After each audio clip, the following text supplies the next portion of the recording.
Diana Biggs, building early-stage ventures in Web3. Now a partner at venture fund Wonks, Biggs is a 9-year crypto veteran. She's bullish on early-stage companies and a speaker at our Consensus Festival. Diana Biggs got into hacking at the age of 11. She was a natural. At age 15, on a lark, she hacked into the website of Tom Green. The comedian was amused and made her a regular guest on his weekly radio show. She appeared as Hacker Girl. Years later, Biggs earned an MBA, worked for a management consulting firm, focused on finance, spent time in sub-Saharan African banking, and eventually helped launch an e-commerce company that operated between Kenya and New York. But transferring funds to Africa was a headache, cumbersome, and full of fees. Was there a better way? Her younger brother, a programmer, said to her, "Oh, check out Bitcoin." Diana Biggs is a speaker at CoinDesk's Consensus Festival in Austin, April 26-28. That was in 2013. Suddenly, Biggs discovered a field that combined her teenage obsessions, computers, and hacking with her adult vocation, banking and fintech, and she's been a fixture in the crypto space ever since. Biggs served as HSBC Private Banking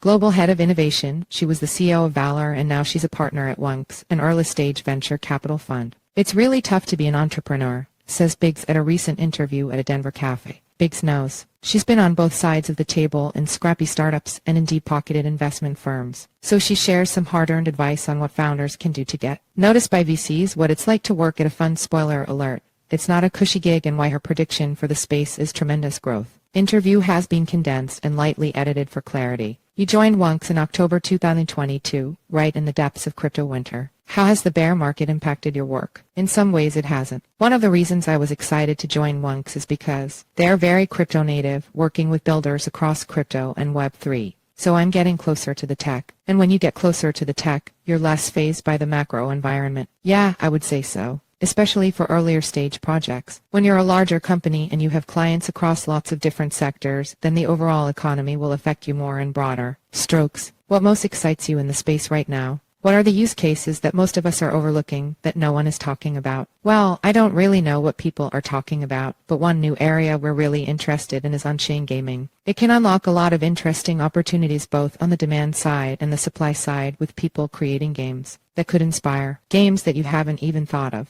I'm bullish on that as well. Check out my deep dive into Bitcoin-fueled mobile games. What else? There are a lot of interesting new projects coming out around co-creation, a collaborative creator economy type of thing. Example, Songcamp, which is one of our portfolio companies. People come together not only to create music but to create your own record label. Okay, I'll ask the old question, what problem is that solving? The way the music industry tends to work now, if you're a solo artist and collaborating with your producer and mixer, there are so many stories of musicians getting screwed over by their label or record company. So to be able to create that all together from scratch via smart contracts, I think is super. Let's pivot to your job itself at Wonks. What's the job like? What are your goals? The real focus of my role is to help our portfolio companies, mostly with institutional connectivity, helping them to reach broader audiences and bridging the gaps between traditional companies of all types, and understanding what are the needs of these types of companies. Can they be building or partnering with our portfolio? And then helping the portfolio through different types of growth. Interesting. Stepping back a bit, people might think that once they have a brilliant idea for a Web3 startup, then all it takes is some quick coding and they're good to go. But it's much more complicated than that, right? And it requires the right connections and communication and marketing. Yeah.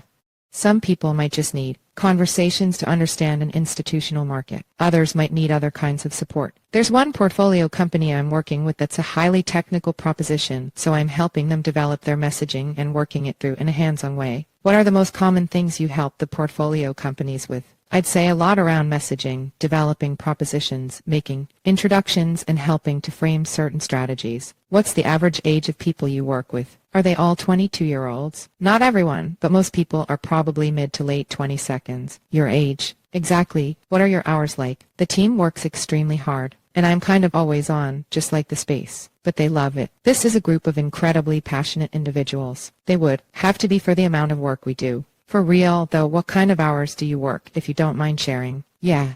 I'm not a healthy example. Laughs. And having been in the space for the last 9 years, a lot of my social network is also crypto. Then it all kind of blends into one. Editor's note, this answer is strikingly similar to what fund manager Magdalena Nakala shared in a recent interview. And when you work with early-stage companies and as a VC, you need to be testing, trying, experimenting, and reading up on all of the latest things. And it's a highly technical space as well, so there's always so much more to learn. To that point, how do you stay up to speed? What are your productivity hacks for media consumption? What tools do you use? Yeah, I don't have a hack, but definitely Twitter, and also Telegram groups of trusted people I've known for a long time. Discords are a necessary evil. Not my favorite thing, but that can be really helpful to get plugged into specific communities. Conferences are also really helpful to actually meet people and see where there's energy and movement and whatnot. As much as crypto can be a never-ending conference circle, it's a really important aspect. What are your specific goals when you attend conferences? Are you trying to discover new projects, make new connections? For me, it's more about meeting people. In Denver, it was great to meet our existing portfolio, the people that I'm actually working with, to actually meet them in real life. What advice would you give to founders or to people who are creating in the space right now who might want to one day be one of your portfolio companies and work with you? For people who want to get the attention of a VC or an investor, I think you really need to be part of the community. It will depend on what you're doing, so this is not advice to everybody. But to be deeply involved in what you are building and to actually be participating. For crypto specifically, I'd say you should be participating in that community or network. Say I was interested in doing a ZK zero-knowledge proof startup. There are ZK-specific hackathons happening all the time. We're actually sponsoring one right now. Going to those hackathons, building and doing whatever you can to prove and test your idea and be prepared for the conversations. I think there's a surprising amount of people who are like, oh, I have this idea. Like, do you want to chat? You have to really have done your homework. And there's a lot to be said for demonstrating enthusiasm. For sure. Just from what I've seen in my experience, when you watch some entrepreneurs become very successful and build out different companies, when people are really, really passionate about what they're doing and truly committed to that idea, that can come across. What would you say separates the projects and founders that flourish from the ones that, for whatever reason, don't quite make it? What characteristics or attributes would you cite? I would say the willingness and ability to take feedback for personal growth. That's very self-serving of you to say, because as an advisor you're the one giving feedback, right? Both laugh.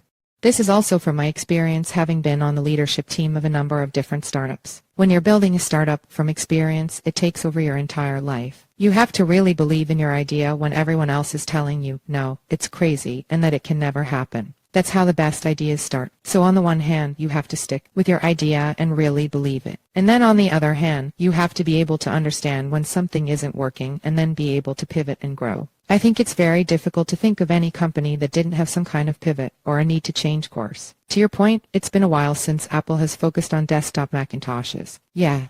So that ability to evolve and take feedback and also to make the tough calls and then stick with it. I mean, in crypto you can easily find out who's fair weather, right? Everything's happening at 100 times the speed of normal life. So you see who's gonna stick it out. Not everybody can. It's really tough to be an entrepreneur. Any predictions for the space over the next few years? I think that we're going to continue to see tremendous growth. Obviously, it's difficult in terms of waiting for regulatory clarity. And there's so much more scrutiny now because of recent events. But what feels different from previous cycles is that institutions aren't leaving like they were before. In every other bear market we saw people saying, okay, it's over and closing things down. And there are some corporations that had a blockchain team and they didn't continue. But you don't see that in the big banks. You don't see that in media and entertainment. This is not going away.